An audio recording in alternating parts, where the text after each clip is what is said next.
This is Suzanne Wagner, and thank you so much for joining me. We are doing the Numerology and the Astrology for August 14th, 2020. If you add all those numbers together, you get the number 17, and if you add the 1 and the 7 together, you get the number 8. I believe that some of humanity needs to grieve before they change, and that is the number 8. The number 8 is about grief and loss and sadness and despair and hopelessness and misery and repining and depression. I know it sounds a little depressing, right? But it's the sadness in life that deepens us. It's the sadness in life that teaches us compassion. Sometimes our egos need to be thrashed around quite a bit in order for us to grow and change, because we live in a world where lies are out of control. And there are those that would prefer a constant meal of worms rather than think for themselves. We stand on the edge of a knife. We will see which way this reality decides to walk or fall towards. But I believe in the good people of the world. I believe that the universe understands balance and counterbalance. I believe that the universe shows us again and again that creation is a destructive process. I am not afraid of destruction. I am clear that there is no real death. I am clear that the consciousness that is life continues through time and space. I cannot be totally destroyed, and neither can you. I grieve not for that which I cannot have, manifest, or create.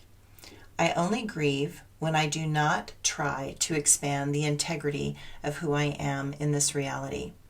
I only grieve when I let the illusions of others stop my voice from speaking. I only grieve when I buy into the lies as truth. I only grieve when I deny my soul's mission and purpose in this dimension. What I do know is that while I may have let the illusions and fears sabotage me in the past, it will not happen again, especially not to this reality or to these despots. I know that many strong people that feel the same. All failures in the past have led us to this moment. Now I have the clarity needed to see past those things that took me off track before. Now I cannot be persuaded to abandon my soul's spirit for false promises and demented leaders. Now I know how to stand strong and wait for the right moment. That moment is coming. That moment will be momentous. That moment will change this reality forever. The astrology today. The moon moves out of Gemini and into Cancer, the impeccability sign that wants integrity, in the evening. You will feel more protective and determined, which is good because the road ahead is incredibly difficult. It is a road that is not a road, but a trail with markers leading up cliffs and into fog. The rocks will be wet and slippery, and the terrain unforgiving and treacherous. The danger of getting lost feels ever present and very real. Much will be at stake in the coming months. No matter what, keep going forward. Do not look back. Backwards, there is nothing but death. Only forwards into a progressive and inclusive world where there be hope and energy and the connections we will all need to survive this next pattern. Because of Mercury forming a quincunx to Jupiter and moving towards one also with Neptune, expect decisions to feel unsatisfying. In truth, you might be afraid to make a decision. Conclusions seem sketchy at best. It's hard to trust. It's harder to estimate the risks and outcomes. What you cannot do is jump to conclusions. What you cannot do is underestimate the levels of corruption and dysfunction in play. What you need to do is notice the news that is intended to break your will down so that your spirit cannot fly free. What you will need is a plan, one that gives alternatives to terrible situations. Balance between logic and intuition is going to be necessary. Working as a unit also is going to be essential. You are not alone, and you are not one heart. We are all that heart that beats and wants to dream of a world that we believed was possible. We want sanity back. The the mental disorganization that has been used as a strategy by the enemy to quell resistance. No matter what, refuse to swallow what they are offering. It is a poisonous soup that will not satisfy and will leave you more hungry than before. My quote for today: grieve not for the loss of your innocence. Grieve not for the upset that disturbed your sleep. Grieve not for the harshness of life as it tears away at the fabric of your illusions. Denial is a powerful adversary. Delusion is a drug of choice. And distortion, a complete human anomaly. Okay, so today I felt like doing an excerpt from a book that I am writing called The Beginning of Mandavara. And so this is an excerpt from the book, and I kind of messed with it a little bit, but this is just something that I'm working on, so I hope you kind of enjoy it. I bow my head in gratitude for my own simplicity and humbleness in just following the power of my heart and spirit. That is my message for all eternity and all lifetimes to humanity.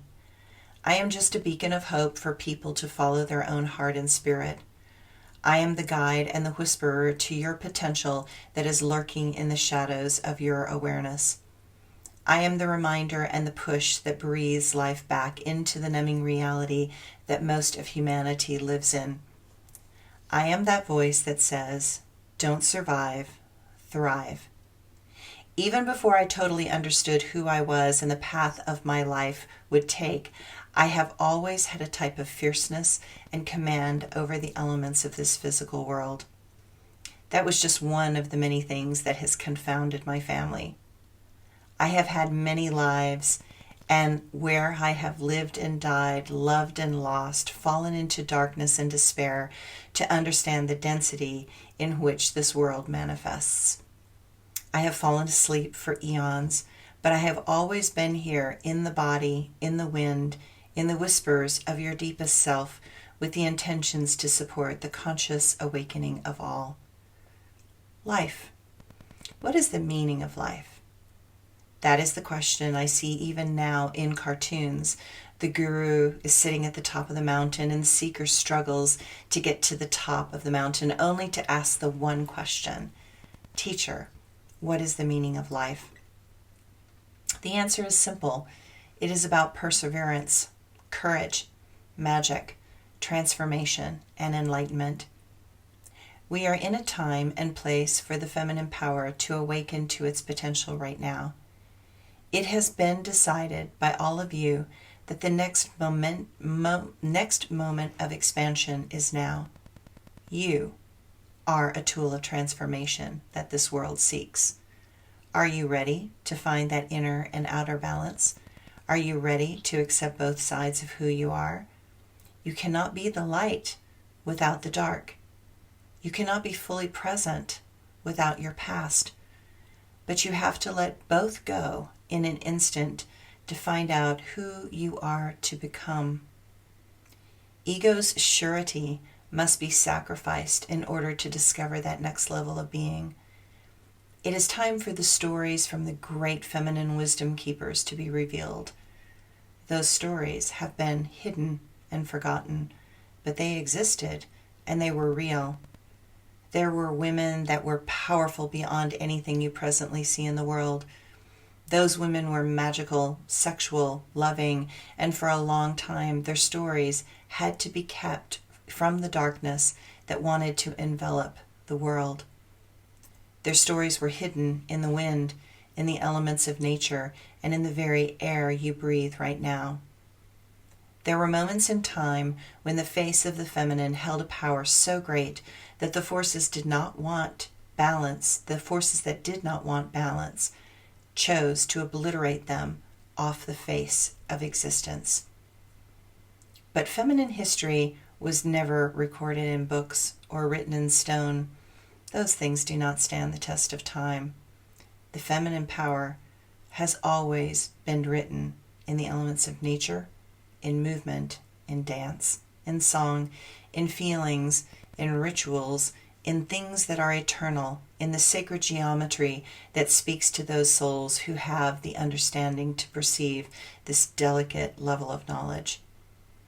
Those unique feminine powers were protected by the nature spirits of the ancient world, and those elementals have never forgotten and continue to protect and serve the force of life itself on this planet.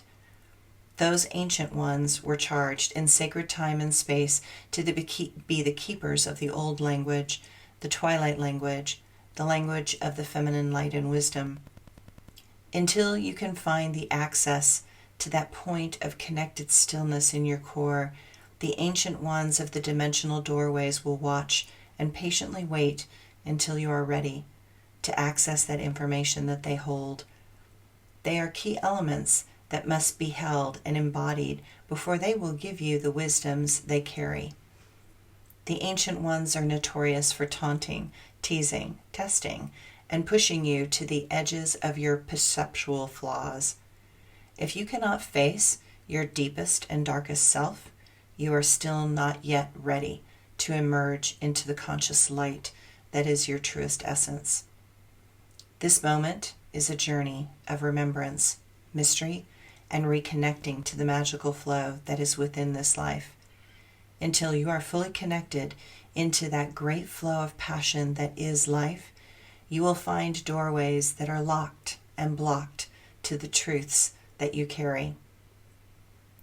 One reason I am here is to show you the doorway to your reawakening. Within that awakening is the magic that each of you carries. Perhaps you think you are not ready now. Just let that thought go, and let us go back in time to another place where secrets could be hidden and magic still thrived, and the earth spirits trusted humanity with ancient truths that were willing to protect them from all who would destroy the most precious thing that this earthly existence offered. Thanks, everyone.